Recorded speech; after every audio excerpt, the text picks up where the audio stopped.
In the crazy world of football, transfers are often perfectly planned and executed with precision. However, there are some that defy logic and expectation, leaving fans and experts alike confused. These transfers aren't just simple changes of scenery for players. They are narratives of astonishment, unexpected twists, and sometimes outright absurdity. Stick around as the transfers get crazier as the video goes on. First off, Ciro Immobile's transfer to Borussia Dortmund in 2014 was a highly anticipated move that promised to elevate both the player's career and the club's attacking prowess. However, what initially appeared to be a match made in football in heaven quickly turned into a tale of unexpected challenges and unmet expectations. At the time of the transfer, Immobile was riding high on the back of a phenomenal season with Torino in Serie A. His remarkable goal-scoring talents had earned him the coveted Capocannoniere title as the league's top scorer. This achievement had placed him firmly on the radar of several top European clubs, including Borussia Dortmund, who were seeking to strengthen their attacking options. Immobile's arrival in Dortmund was met with great enthusiasm. The Bundesliga was renowned for its attacking football, and his prolific goal-scoring record in Italy suggested that he could seamlessly adapt to the league's fast-paced style. Dortmund fans were eager to see him partner with Pierre-Emerick Aubameyang in a potentially lethal strike duo. However, the reality of Immobile's stint at Dortmund varied greatly from these high expectations. One of the most significant obstacles he faced was the language barrier. The transition from Italy to Germany posed linguistic challenges that hindered his communication with teammates and coaches. This inability to effectively convey ideas on the pitch and understand tactical instructions was a substantial impediment to his integration into the squad. Cultural differences also played a role in Immobile's struggles. The Italian footballing culture, characterized by a slower tempo and tactical nuances, contrasted sharply with the high-intensity pressing and quick transitions favored by Dortmund. Immobile's adjustment to this new footballing philosophy proved challenging, and he often appeared out of sync with his teammates. On the field, Immobile's goal-scoring form took a significant hit. He struggled to find the back of the net with the same regularity he had displayed in Italy. The pressure to replicate his Torino success weighed heavily on his shoulders, and his confidence appeared to wane as he battled to meet the fans' and club's expectations. His time at Borussia Dortmund was marked by underwhelming performances and unfulfilled potential. Despite his initial promise, he failed to establish himself as a consistent goal-scoring threat in the Bundesliga. His transfer serves as a reminder that even the most promising moves in football can face unforeseen challenges. It stands as a cautionary tale of how the beautiful game can sometimes defy expectations, leaving fans and players alike with a sense of confusion and disappointment. Now a transfer that caught global attention: Fernando Torres' iconic move to Chelsea in January 2011. At the time, Torres was one of the most prolific strikers in the world, having enjoyed a remarkable career at Liverpool. His decision to leave Anfield for Stamford Bridge was a big shift in the footballing landscape. Torres had become a darling of the COP during his time at Liverpool, where he scored 81 goals in 142 appearances. His speed, clinical finishing, and undeniable charisma had endeared him to Liverpool fans. However, by the 2010 to 2011 season, it was evident that the Reds were facing challenges, and Torres was increasingly disillusioned. Liverpool was struggling to compete for the Premier League title, and a series of injuries had hurt his form and fitness. On the other hand, Chelsea, under the ownership of Roman Abramovich, was a club known for its ambition and willingness to spend lavishly in the transfer market. The London club saw Torres as the missing piece to their puzzle, the striker who could propel them to domestic and European glory. So, in a dramatic deadline day move, Chelsea shattered the British transfer record by signing Torres for a staggering £50 million.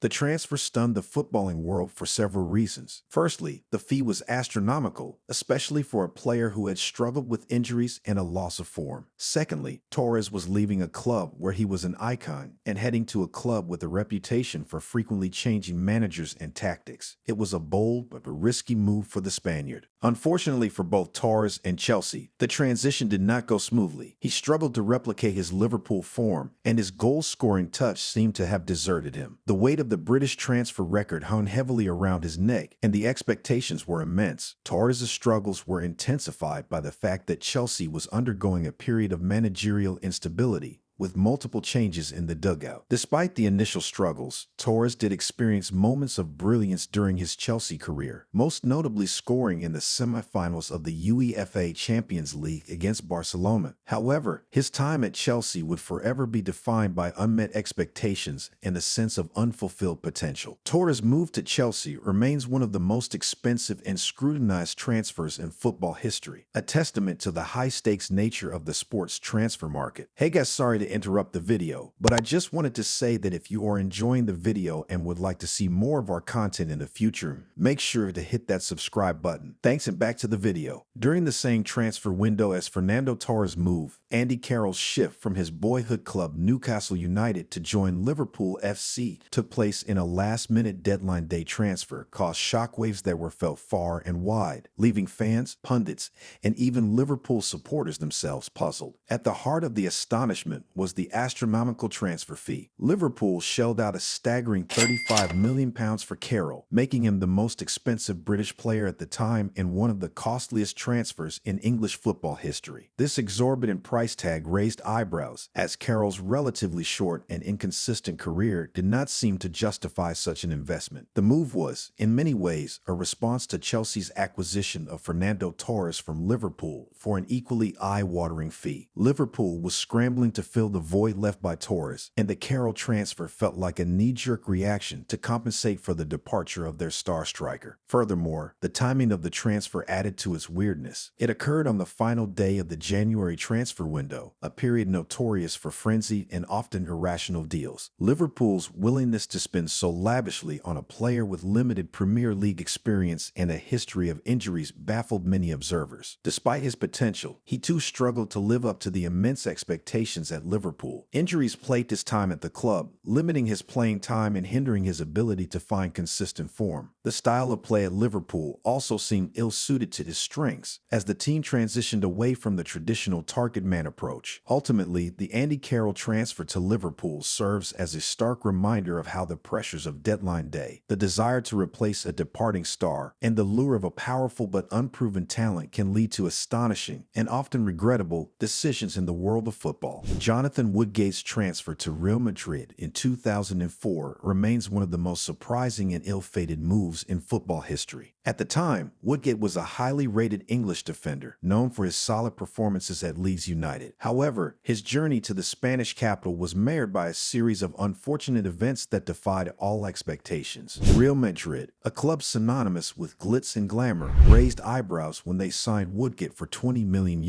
This was an unusual move for a club that typically recruited established stars. His arrival in Madrid marked a significant departure from their transfer strategy. The Englishman's time in Spain was plagued by injuries right from the start. He arrived at Real Madrid with an injury that kept him sidelined for months, delaying his debut. When he finally made his first appearance, it turned into a nightmare. In a league match against Athletic Bilbao, Woodgate scored an own goal and received a red card, leaving fans and pundits in disbelief. This awful debut set the tone for the rest of his stint at the club. His struggles with injuries and form continued throughout his time at Real Madrid, limiting his playing time and effectiveness. Despite flashes of his defensive prowess, he could never fully adapt to the intense demands of La Liga and the pressures of playing for a club of Real Madrid's stature. Injuries and inconsistency overshadowed once again what could have been a promising career at one of the world's biggest clubs. A few years later, Sol Campbell's transfer to Notts County in 2009 proved to be one of the most bewildering moves in football history. At the time, Campbell was a seasoned Premier League defender with an impressive career at clubs like Tottenham Hotspur and Arsenal. He had achieved success at the highest level, winning league titles and representing England on the international stage. However, his decision to join Notts County, a club in the fourth tier of English football, left fans and experts utterly perplexed. The move was characterized by several intriguing factors. Firstly, Notts County was not a club known for attracting top-tier talent. Their sudden acquisition of Campbell raised eyebrows and fueled speculation about the motivations behind the transfer. Secondly, the financial aspect of the move was shrouded in mystery, with rumors swirling about the club's new wealthy owners and the promises made to Campbell. Yet, the most striking element was the stark contrast between Campbell's previous illustrious career and his new venture. He had played in UEFA Champions League finals and World Cups, and now he was set to compete in League Two, a far cry from the glamorous stages he was accustomed to. Eventually, the mystery surrounding the transfer quickly unraveled. It was revealed that the promised financial backing was not as substantial as initially believed, and Campbell's tenure at Notts County was short-lived. He played just one game for the club before terminating his contract, leaving fans even more confused. Alexis Sanchez's transfer to Manchester United in 2018 was heralded as one of the most high-profile moves in recent football. The Chilean forward had been a standout performer at Arsenal, known for his electrifying pace, creativity, and goal-scoring prowess. Although his arrival at Old Trafford was met with great anticipation, it ultimately ended in disappointment. The expectations were sky-high as Sanchez was seen to be the missing piece in Manchester United's attacking puzzle. However, despite his undeniable talent, he struggled to find his footing. A combination of factors contributed to his underwhelming performance: the immense pressure of wearing the iconic number 7 shirt, worn previously by some random Portuguese dude called Ronaldo, injuries that disrupted his rhythm, and a lack of cohesion with his teammates. The astronomical wages offered to Sanchez became a divisive issue within the squad, potentially affecting team morale. Overall, his tenure at Manchester United was marred by inconsistency and a failure to replicate the form that had made him a star at Arsenal. But no matter how good Sanchez was, he did not compare to this football legend. Cameroonian striker Samuel Eto'o, one of the most prolific goal scorers of this generation, made the crazy move from Inter Milan to Anzhi Makachkala in 2011, a Russian club hardly known on the global stage. What made this transfer particularly astonishing were several factors. First and foremost was the sheer financial magnitude of the deal. Anzhi, bankrolled by billionaire owner Suleiman Kerimov, offered Eto'o an astronomical salary that made him one of the highest-paid athletes in the world. Secondly, Eto'o's transfer to Anzhi represented a stark departure from the career trajectory typically seen among top footballers. He had enjoyed tremendous success at European giants Barcelona and Inter Milan, winning numerous titles, including the UEFA Champions League. His choice to move to a club with limited history and a relatively obscure league raised eyebrows. And finally, the move to Anzhi was a testament to the growing global reach of football. It showcased how ambitious clubs in emerging markets were willing to spend big to attract marquee players, aiming to elevate their status in the football hierarchy. While Eto'o's stint at Anzhi Makachkala was relatively short-lived, his transfer remains a symbol of the evolving dynamics of football in the 21st century, where financial muscle and ambition can lead to some of the most surprising and unexpected moves in the sport's history. In the ever-evolving world of football, transfers are the lifeblood of the game, often characterized by meticulous planning and strategizing.